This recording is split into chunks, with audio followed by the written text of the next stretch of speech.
My 10 favorite songs from Iron Maiden. Formed in London, their first album was in 1980.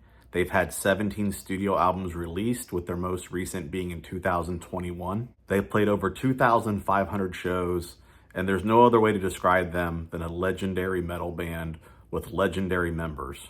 Formed by Steve Harris, known for his galloping bass. Guitarist Dave Murray has been in the band for every studio album, although he's not a founding member. You also have Adrian Smith and Yannick Gears. Nico Bryan is who's played drums for them for the longest. He's recently retired from touring. Everyone knows Bruce Dickinson as their singer. Their first two albums had Paul Di'Anno, and they had Blaze Bayley for two albums later on as well. All great singers. Trying to put 10 songs together for this band is very hard. Killers, the title track to their second album in 1981. This song opens side 2 of the album, and it's the only song that's not written by Steve Harris alone. Paul Di'Anno is a co-writer of this. Iconic bass intro, then you get the operatic screaming of the O's and the yeahs. And look out, because it comes at you hard once it comes in.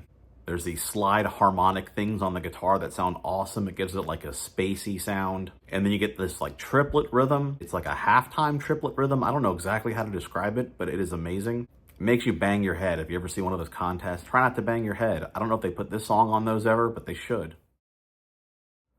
Prowler, the opening track to their debut album in 1980 that was self-titled. Sanctuary was a single from this album, and in Holland, this was the B-side to that. It's got a great wah-wah guitar intro melody. When the vocals come in, they also have that same melody. Then you get to this bridge, and it becomes super prog rock. I feel like it's very punk rock inspired up to that point, but I hear that bridge, and I just think Rush. It does go back to the more punk rock stuff, but this is awesome. It's a mix of punk and prog rock, and I think that's exactly how to describe Iron Maiden as best you can. Montesgur from Dance of Death, their 13th album released in 2003. Not sure if I said it right because it's a French word. It was a French stronghold during the Crusades, and that's what the song is about.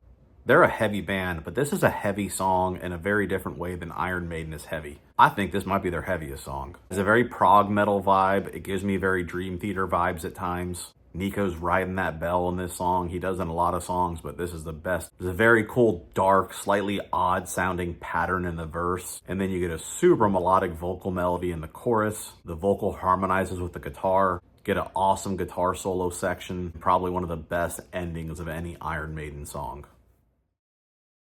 Dance of Death, the title track to their 13th album in 2023. This song's based on a Swedish movie called The Seventh Seal. At the end of that movie, the characters are dancing a jig. That part was the inspiration for this song.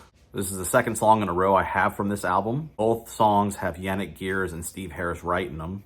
If melodic metal was a genre, maybe it is, but like a really well-known genre, like heavy metal, Iron Maiden would be the king of melodic metal. They are the king of melodic metal. Bruce, the storyteller, is telling you a story, one to chill the bones, as he says. The intro starts to pick up, it slows down, it picks up again. There's a slight pause in the song, and then when it kicks back in, it's the most Iron Maiden sounding guitar riff that you can have. Bruce goes to 11, and all that happens and you're not even halfway done the song. Multiple different guitar solo sections, an amazing track. The Red and the Black from the Book of Souls in 2015. Their 16th album. This has Steve Harris as the sole songwriter. Even though this is from their later catalog, this has a very mid-80s Iron Maiden sound. I like this album a lot. A lot of critics didn't like this album, but even the critics say that this song kicks ass. It's the longest song I'm going to have on the list, being over 13 minutes. And there's a bass intro in this song that makes every other Iron Maiden bass intro, and there are many, look at it and say, damn. Steve Harris is a legend. This song shows it. And there's nothing like going to an Iron Maiden show and hearing everyone sing all the different melodies. This is a great one to hear and maybe influence why I picked this song. And there's parts of this that go very prog rock. It almost sounds like 80s Genesis to me. It just goes and it goes, but it never ends, it feels like. And it's a masterpiece, so it's fine to be 13 plus minutes.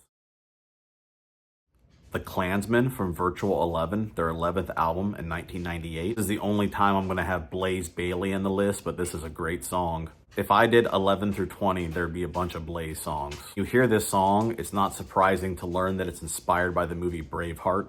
It's got a great vocal melody like all Iron Maiden songs have, but this is a different style than you typically get and you're known for with Bruce. Although when Bruce was back in the band later, he did sing this song live a lot. So great with all the freedom chants, especially towards the end when you get the guitar lines that comes under it. It's a very symmetrical song, I feel. It ends very similar to how it starts. And here's a fun fact, Brandy in 2004 sampled the guitar melody in this for a song called I Tried. Go check it out. The Trooper, the second single from Peace of Mind, their fourth album in 1983. Iconic Iron Maiden song. They had a beer named after this song, which is awesome. This is basically an adapted poem about the Crimean War. First, the guitar goes hard. Then the bass goes hard. Then the drums go hard. Then the guitars go harder, and they go even harder. Then the vocals go hard, and then the vocals go harder. And that's the song, and it's amazing. The Wicker Man from Brave New World, their 12th album released in the year 2000. It was the first single from that album, and it was the opening track. This had the return of Bruce Dickinson and Adrian Smith to the band. It was nominated for Best Metal Performance in 2001. It actually lost to Deftones. FYI, I did a top 10 songs for Deftones already as well. The chorus melody with the guitar line, it's a very simple guitar line, but it's so effective. It sounds amazing. The double bass in the chorus on it, which sounds great too. And the bass tone in this song is so great. The bass tone in so many things is amazing, but I feel like you hear it throughout the whole song perfectly the way it's produced. I think that bass, after he got done recording this, needed to smoke a cigarette along with the control console. Fear of the Dark, the title track and last song to their 9th album released in 1992. Another Steve Harris written song. Bruce has said that Steve is indeed afraid of the dark, and that's what this song is about, basically. They had a live album, a real live one, which was from the Fear of the Dark tour. They released this song live as a single from that. I've never seen Phantom of the Opera, and if you told me that this song was from Phantom of the Opera, I would believe it 100%. They already have a song with that name, but doesn't matter. Iron Maiden are the kings of melody, and this song has one of their darkest melodies, I think. Hallowed Be Thy Name, the last track from their 3rd album in 1982, The Number of the Beast.